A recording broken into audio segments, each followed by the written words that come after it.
дар муассисаи таълимии ғайридавлатии Паймон машварати муовинони директор оид ба таълим баргузор гардид. Он тибқи нақшаи солонаи кабинети методии шӯъбаи маорифи шаҳри Хуҷанд гузаронида шуд. дар чорабинӣ мудири кабинети методии шӯъбаи маорифи шаҳри Хуҷанд Муаттара Ёқубова муовинони директорони мактабҳои шаҳри Хуҷанд ширкат варзиданд. дар оғоз директори муассисаи таълимии ғайридавлатии Паймон кори машваратро оғоз намуда иброз дошт ки машварати мазкур бо мақсади таъмини иҷроиши барномаи давлатии 20-солаи омӯзиш ва рушди фанҳои табиатшиносӣ дақиқ ва риёзӣ дар соҳаи илму маориф ва барномаи давлатии такмили омӯзиши забонҳои русӣ ва англисӣ равона гардидааст. ҳамчунин муовинони директорони муассисаҳои таълимии шаҳри Хуҷанд дар дарсҳои намунавии хонандагон иштирок намуда рафти машғулиятҳоро таҳлил намуданд.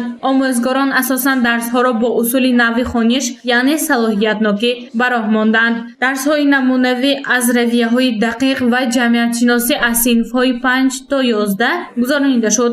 хонандагон ҳамроҳи омӯзгор бо истифода аз таҷҳизотҳои электронӣ васеъ истифода намуданд. ҳамчунин дарсҳо хеле шавқовар гузаронида шуда хонандагон ба гурӯҳҳо тақсим шуда тариқи кластерҳо ва диаграммаҳои Venn дар дарс фаъол буданд. бояд қайд кард ки дар муассисаи таълимии ғайридавлатии Паймон 760 нафар хонандагон ба таҳсил фаро гирифта шуда 58 нафар омӯзгорон кору фаъолият мекунанд.